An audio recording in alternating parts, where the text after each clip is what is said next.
All right, let's talk some Lakers basketball. So we had two preseason games over the weekend.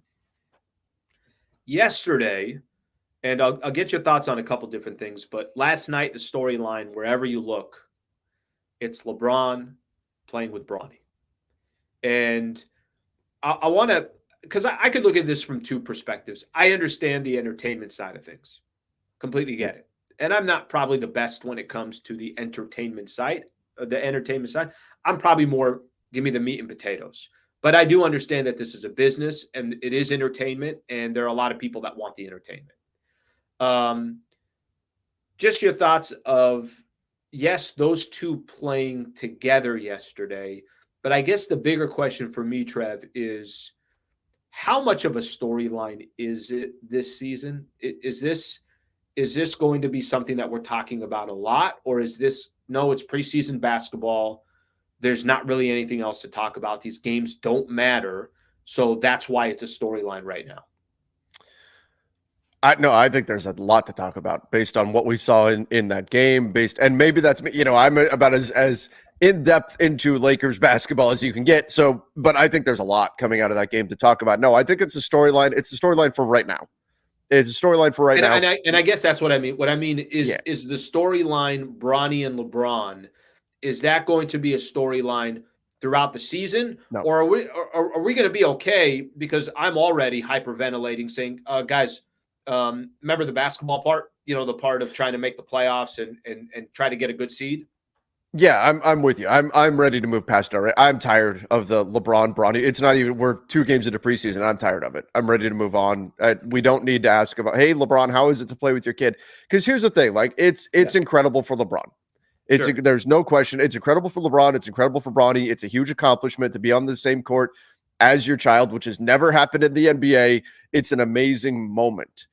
It would be different though if Bronny was projected to be a top 8 guy on the Lakers. And okay, we're going to see what's going to happen here. No, Bronny's going to spend most of his season with the South Bay Lakers. And I think that's what we've been saying since he was drafted. He was the 55th overall pick. He's not going to wind up playing a bunch of games with the Lakers. We're going to get the special moment. But if you're really focused on how are the Lakers going to do this season, which is obviously a big thing for Lakers fans, how is the team looking? LeBron and Bronny being on the floor together is not a part of that because they're not going to be on the floor together in games that matter. That's not where Bronny is. It's not where anybody should expect him to be.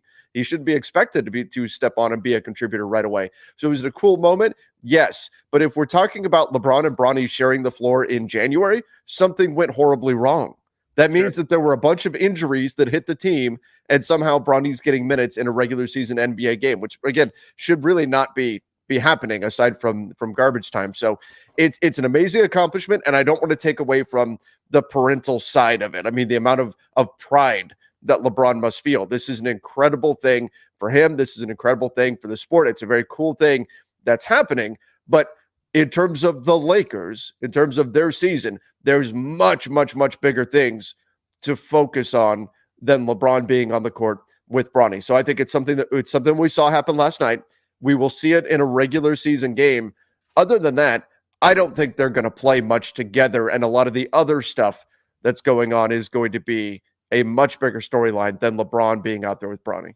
Yeah, what I'm doing when I'm doing that is like I'm with you. Listen, I hope, and I think this is why you and I kind of think alike when it comes to this.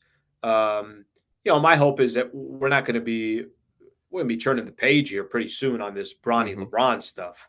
I would like to focus on a lot more things that involve how the Lakers are going to be a top 5 seed in the Western Conference, how they're going to position themselves in a much better position than they have the last couple of years, so they don't have to, shoot all their bullets to just get into the playoffs and have to be a part of the playing tournament and everything else.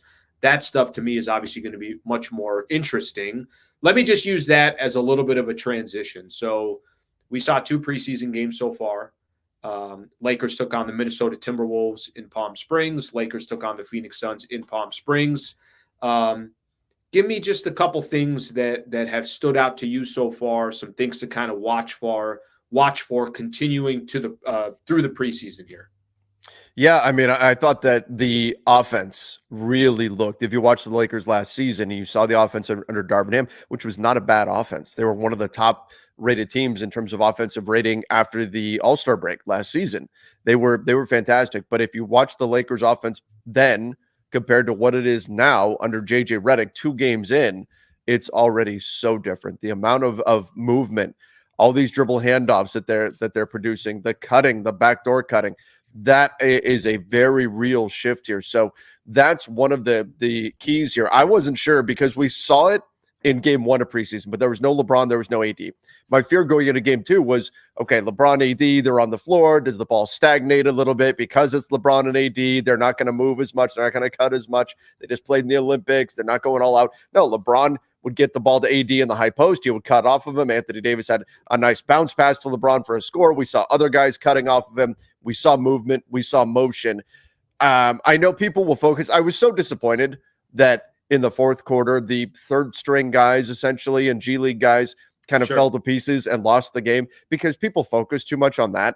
When you look at what happened in the first half with the actual guys on the court, the guys that are going to play in regular season games, the Lakers finished the first half up 12.